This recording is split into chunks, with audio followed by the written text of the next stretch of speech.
नमस्कार दोस्तों, स्वागत है आपका फिर से एक नई कहानी पर। और आज की कहानी शुभित की है। ये कहानी काफ़ी खास है और आप सबको एंटरटेन भी करेगी। तो इससे पहले मैं कहानी शुरू करूं, आपको एक ज़रूरी बात बतानी थी।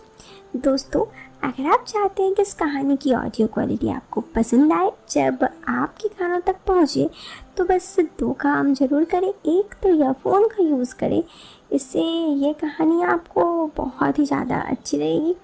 और साथ ही अपनी आंखों को बंद कर ले, इससे कहानी रियलिस्टिक लगेगी जब आपकी आंखों तक पहुंचेगी, आपके कानों तक। चलिए अब मैं आपको सुनाती हूँ आज की हमारी इस कहानी को। दोस्तों, ये कहानी सुमित की है। सुमित कहता है, बात आज से कई साल पहले की है, जब मैं 12वीं की पढ़ाई ख़त्म करके कॉलेज में दाखिल लिया था। देखने में ठीक ठाक हूँ, उस वक्त भी अच्छा था। पढ़ाई के साथ साथ बैडमिंटन भी अच्छा खेलता था। फिर कॉलेज में ही मैं खेल में काफ़ी रुचि लिया करता। कॉलेज के शॉर्ट अटेंडेंस में कोई लफड़ा नहीं था, क्योंकि गेम करने वालों की इज्जत होती थी कॉलेज में। और डीपी सर के साथ मेरी अच्छी पड़ती। और कि आपको कहानी आगे बताने से पहले मैं आपको अपने बारे में बता दूं। मैं नॉर्मल दिखने वाला 5 फीट 9 इंच हाइट का लड़का हूँ। उस वक्त मेरी उम्र 18 साल पार कर गई थी। मेरे क्लास के लगभग सभी छात्र छात्रा ने उसी कॉलेज में दाखिला लिया था।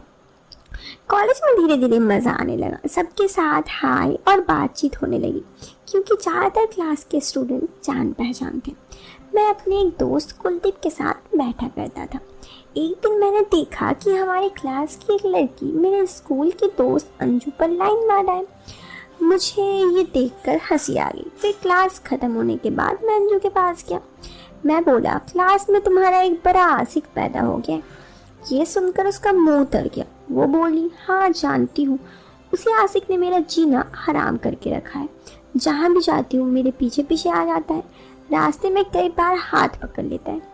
इस बात पर मैंने उसे दिलासा दिया और कहा कि मैं उसे इस बारे में बात करता हूँ। वो फिर मुझे थैंक्स बोलकर चली गई। मैंने उसके लड़के से बात कर उसे मेरा झगड़ा हुआ, मगर बाद में मामला सुलझ गया। फिर 2 दिन बाद मुझे कुछ ज़रूरी काम से बाहर जाना था। बाहर जाने की वजह मुझे पता नहीं, लेकिन जब इंटर कॉलेज गेम के लिए ट्रायल था, जब मैं वापस आया तब तक डीपी सर का तबादला हो चुका था। नए सर आ गए थे। उनसे मेरी बातें कभी नहीं हुई थी, तो मैंने खेल के बारे में उनसे बात करने की कोशिश की। तो उन्होंने कहा कि मुझे भी खेलना है। सर ने मना कर दिया और बोला कि ट्रायल में जो 17 लड़के पास हुए हैं, अब उन्हीं के साथ टीम का चयन होगा। तुम लेट हो गए हो, अगर तुम पहले आते तो सेलेक्ट होने का मौका मिल सकता था। मैंने सर से कहा, सर आपके पास जो भी बेस्ट लड़के हैं उनमें से 17 में से उनके साथ मेरा मैच करवा दीजिए। मैं मुकाबले के लिए बिल्कुल तैयार हूँ।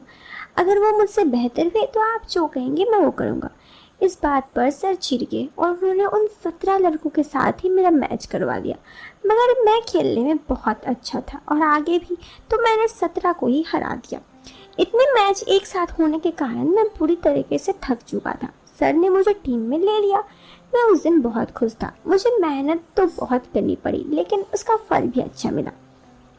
मेरी इस परीक्षा को मेरे सब दोस्तों के साथ देखकर अंजू भी थी। अंजू को मेरे बारे में बता दूं, वो सिंपल सी लड़की थी जो बिल्कुल सादे ताने पाने में रखती थी। मेकअप मैंने उसके चेहरे पे कभी नहीं देखा था। अंजू के बाल ज़्यादा नहीं थे, परंतु अच्छे थे। आंखें बड़ी बड़ी और बहुत सुंदर लगती थी उसकी आंखें। हंसते हुए एक साइड में डिम्पल होती थी। अंजू की गर्दन सुराही जैसी थी। नॉर्मल हाइट 5 फीट 4 इंच होगी। उसका रंग की हुआ जैसा था। लड़की को भी उससे बहुत ज़्यादा कमेंट करते से छेड़ते। आज अंजू गांव से थी और उसके परिवार के साथ खेती का काम करती, इसलिए उसका बॉडी काफ़ी फिट था और सेफ में था। कॉलेज की टीम में जब मेरा नाम आया तो वो मुझे थैंक्स और कॉन्ग्रेचुलेसन कहने के लिए आ गई। थैंक्स तो अंजू उस लड़के से पीछा छुड़वाने के लिए कही और कॉन्ग्रेचुलेसन मेरे जीतने के लिए। हाय हेलो तो उसके साथ मेरे पहले ही था। बाद में हमारी दोस्ती और भी गहरी होगी। अब हम क्लास में साथ में बैठकर बात भी करते। प्रोजेक्ट्स बनाने में इतना अच्छा नहीं था मैं। मेरी प्रैक्टिकल फाइल भी अंजू ही बनाती। मैं अंजू से एक अच्छे दोस्त की हैसियत से बात किया करता। जब भी उसको देखता तो वो ऐसे ही देखा करती जैसे मन ही मन मुझसे प्यार करती है। मेरी अनुमान यकीन में तब बदला जब उसके साथ रहने वाले लड़कियों ने अंजू को इस बारे में बताया। मैंने उसकी फ्रेंड सरिता से उसका नंबर लिया और सीधे साधे पूछ लिया, सरिता जो बोल रही थी क्या वो सच है? वो शर्माई और उसने हाँ कह दिया। उस दिन उसने आई लव यू बोल दिया और मैं खुशी से झूम उठा। मुझे यकीन नहीं हो रहा था कि कोई लड़की मुझे सामने से ऐसा बोलेगी। मैं भी खुश था, लेकिन तभी मुझे जेबीटी के लिए जम्मू जाना पड़ा। मैंने कॉलेज के सेकेंड ईयर के बाद ड्रॉप आउट कर दिया। फिर मैं जेबीटी का प्रथम वर्ष पूरा हुआ। पहला साल पूरे होते ही अंजू का फ़ोन आया और उसने बताया कि उसने भी जम्मू में जेबीटी में दाखिल ले लिया। मेरी जगह पूछने पर उसने कठुआ बताया, जो मेरी वाली जगह से 100 किलोमीटर दूरी थी। मगर कॉलेज में मेरा लास्ट ईयर था और उसका पहला। फिर हम साथ में दिल्ली से जम्मू ट्रेन में जाने लगे। उसके लिए मेरे मन में इज्जत और प्यार दोनों था। बाहर जाने की वजह से मेरे पास भी फ़ोन था। उससे हर रोज़ बातें होती, पूरी पूरी रात बातें होती। बहुत प्यार करते थे हमारे बीच। हमने शादी की भी सोच ली थी। बात बात पर लड़ाई हो जाती, लेकिन सब नॉर्मल था। अब मुझे लगने लगा कि अब शायद वो टाइम पास करी या उसे किसी लड़के से सेटिंग हो गई, क्योंकि धीरे धीरे उसका फ़ोन आना कम हो गया। पहले जहाँ 3 से 4 घंटे बात होती, अब बस 10 से 15 मिनट। ये बात मैंने मेरी फ्रेंड से कही तो वो बोली कि तेरा प्यार कैसा है? मैं कहा वो सीरियस हो ना हो तुझे उससे क्या, इतने दिनों के साथ उससे है, थोड़ा मज़े भी कर लिया कर। वैसे भी उसने खुद ही तुझे आई लव यू कहा था, एक बार ट्राई करके तो देख। 1-2 बार में पता चल जाएगा कि वो तुझसे प्यार करती है या फिर टाइम पास। दोस्त की ये बात मैं समझ गई। अब मैंने पूरा मन बना लिया कि मैं अंजू से इस बारे में बात करूँगा और प्यार में एक कदम आगे बढ़ूँगा।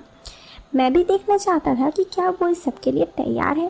टाइम भी आ गया। मुझे और अंजू को ट्रेन में जम्मू जाना था। ट्रेन में सामान्य कोच में हम दोनों देखकर हैरान हो गए।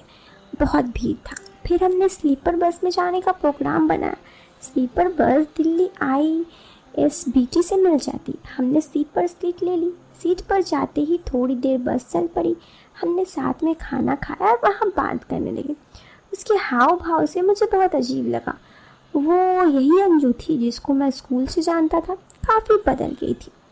फिर भी मैं उसके साथ बातें करता, क्योंकि फ्रेंड की बातें मुझे याद थी। मैं उसके साथ क्या चाहता और वो क्या चाहती ये देखना चाहता था। थोड़ी देर बाद हम चुप हो गए, बस लेटे थे।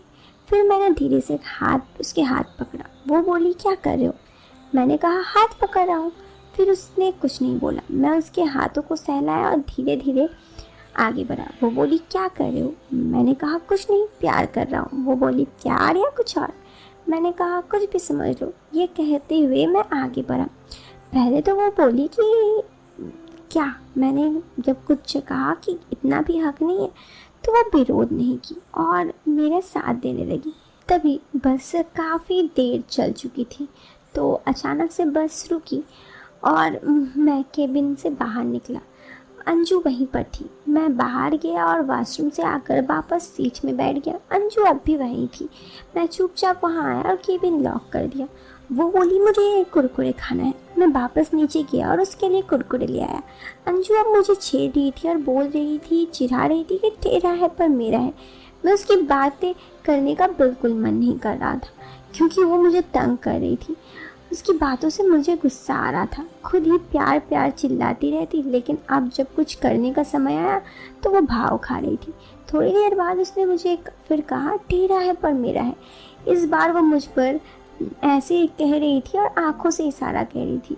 मैं उसकी बातों को समझ गया कि वो भी क्या सोच रही थी, लेकिन अब हम दोनों बस में थे और कुछ देर ऐसे ही छेड़खानी और बातचीत के बाद 10 घंटे का सफ़र ख़त्म हो गया। कब पता ही नहीं चला और हम बस से उतर गए। खैर उसके बाद फिर क्या हुआ वो कभी मौका मिलेगा तो दूसरी बार लिखूँगा।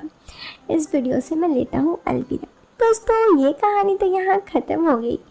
अगर आपको ये बस के सफ़र वाली कहानी तेरा है पर मेरा है पसंद आई तो वीडियो को लाइक करने के साथ चैनल को सब्सक्राइब करें। हम मिलते हैं आपसे फिर एक नए वीडियो में नए टॉपिक के साथ। तब तक के लिए